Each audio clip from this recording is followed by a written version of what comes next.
की जगह है सब पीते हैं ना। अच्छा, सब जल छान करके पीते हैं तो किससे छानते हो? कपड़े से। कई लोग ऐसे हैं जो प्लास्टिक की जरियों से छान देते हैं। एक आता है मार्केट में प्लास्टिक का जरिया, उससे भी और ज्यादा अगर आपको असुविधाएं महसूस होती हो तो और भी आपके लिए सुविधाएं बाजार में उपलब्ध है। एक टोटी पर डायरेक्ट लगने वाला ही आता है आजकल, एक छोटा सा फिल्टर, छोटा सा, उसमें भी छना हुआ लोग छना हुआ मान लेते हैं, ठीक है ना। लेकिन वास्तव में संतों ने कहा है कि गाड़ा पटकर दुपट थिरता जल ताही लीजे, दौड़ा गन्ना कैसा होना चाहिए? दौड़ा। और लट्ठा होना चाहिए, लट्ठा। पहले नागराज लट्ठा आता था, नागराज लट्ठा आपको पता, मोटा मजबूत, उसका दौड़ा गन्ना बनाओ, एक लेड़ा नहीं, दौड़ा।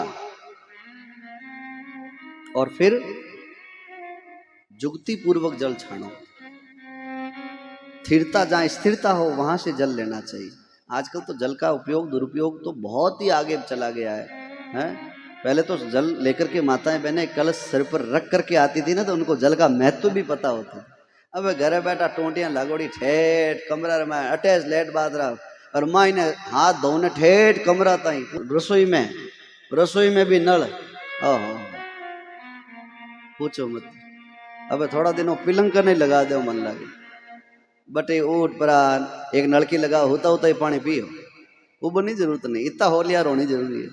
तो पुराने समय में जो जल लेकर के आती थी माताएं बहनें, तो उनको पता होता था कि जल लाने के क्या तरीके होते थे। उन बूढ़े बुजुर्ग की माताएं आगे से आगे उनको तौर तरीका बताती थी, कड़सा ऐसे लेकर के और थोड़ा यूं करता ना। आज भी कई नगरों में, कई शहरों में, कई गांवों में आज भी नाडी का जल पिया जाता है। आज भी नाडी का जल, पवित्र नाडी का जल पिया जाता है।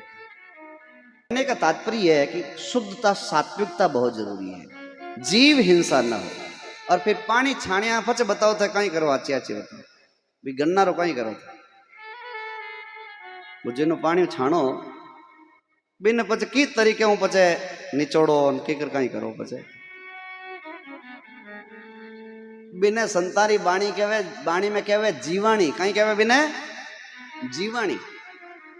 जीव हिंसा में अहिंसा का कोई पाठ पढ़ना हो तो आज के समय में भी जैन मत के लोग इस बारे में बहुत अच्छे, अभी तक उनके आचार्य चरण और संतगण बहुत अच्छी बात बताते रहे। वैसी ही चर्चा हमारे महापुरुषों ने बताई, तो सुनना। जीवाणी कैसे करते हैं? जिस गन्ने से आपने जल छाना है और उस छाने हुए जल का ही एक पात्र में छाना हुआ जल और ले लेना है। फिर उस गन्ने के ऊपर जो जीव है, उस गन्ने को बिल्कुल धरती से थोड़ा सा ऊपर रख करके सटा करके और छाना हुआ पानी उसके ऊपर ऐसे धीरे धीरे हो, और फिर उसको युक्ति पूर्वक जीवाणी हो गई, वो जीव बह गए, बहते हुए पानी में बह गए, फिर उस दोष से मुक्त हो गए। नहीं आजकल कहीं करे पानी छाणियो छाण और भी गन्ना ने हेजटेज और जीवानो कल्याण कर दियो। अब जीवा ने ते पानी छाणियों के ने जन छाणियों ने बाद में जीवाणी करने नहीं आए तो क्यों छाना बताओ आप? संतों ने कहा जुगत जीवाणी कीजिए, जुक्ति से जीवाणी करना।